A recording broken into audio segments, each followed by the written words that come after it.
এবারের নির্বাচন অন্য সব নির্বাচনের চেয়ে ভিন্ন ও তাৎপর্যপূর্ণ।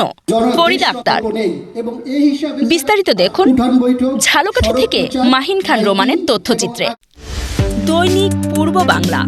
মৎস্য ও প্রাণী সম্পদ মন্ত্রণালয়ের উপদেষ্টা ফরিদা আক্তার বলেছেন, এবারের নির্বাচন অন্যান্য সব নির্বাচনের চেয়ে আলাদা ও গুরুত্বপূর্ণ। এই নির্বাচনের পর জুলাই সনদ বাস্তবায়ন হবে কিনা সে প্রশ্ন তোলার আর সুযোগ নেই, কারণ জুলাই সনদের স্বাক্ষরকারী রাজনৈতিক দলগুলি এবারের নির্বাচনে অংশ নিচ্ছে এবং সনদ বাস্তবায়নের দায়ভারও তাদের ওপর বর্তায়। সোমবার বিকেলে ঝালকাঠির শিশু পার্কে জেলা প্রশাসনের আয়োজনে গণভোটের প্রচার ও ভোটার উদ্বুদ্ধকরণ উপলক্ষে আয়োজিত সুধী সমাবেশে প্রধান অতিথির বক্তব্যে তিনি এসব কথা বলেন। ফরিদা আক্তার বলেন, ঝালকাঠির গর্বের সন্তান শহীদ ওসমান হাদি নির্বাচন করতে চেয়েছিলেন, কিন্তু তা আর সম্ভব হয়নি। তার সেই স্বপ্ন ও আকাঙ্ক্ষাকে সম্মান জানাতে হলে এবারের নির্বাচনকে অবশ্যই সুষ্ঠু, অবাধ ও সুন্দরভাবে সম্পন্ন করতে হবে। তিনি আরও বলেন, গণভোটে হ্যাঁ ভোটের পক্ষে রায় প্রদানের মাধ্যমে ন্যায়, গণতন্ত্র ও জনগণের অধিকার প্রতিষ্ঠার বিজয় নিশ্চিত করা সম্ভব।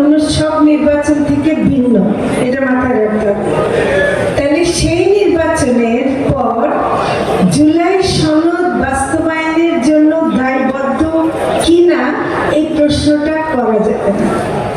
এটা আমি মনে করি যে তারা এই সনদে স্বাক্ষর করার রাজনৈতিক দলরা। সুধী সমাবেশে সভাপতিত্ব করেন ঝালকাঠি জেলা প্রশাসক মোহাম্মদ মমিন উদ্দিন।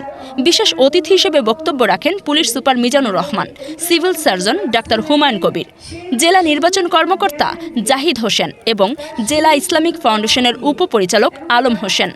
সমাবেশে স্থানীয় প্রশাসনের বিভিন্ন পর্যায়ের কর্মকর্তা, রাজনৈতিক দলের নেতৃবৃন্দ, শিক্ষক, ইমাম, সুশীল সমাজের প্রতিনিধি এবং বিভিন্ন শ্রেণী পেশার ভোটাররা উপস্থিত ছিলেন। ইসলামিক ফাউন্ডেশনের সহযোগিতায় জেলা প্রশাসন ও গণভোটের প্রচার ও ভোটার উদ্বুদ্ধকরণমূলক সুধী সমাবেশের আয়োজন করে।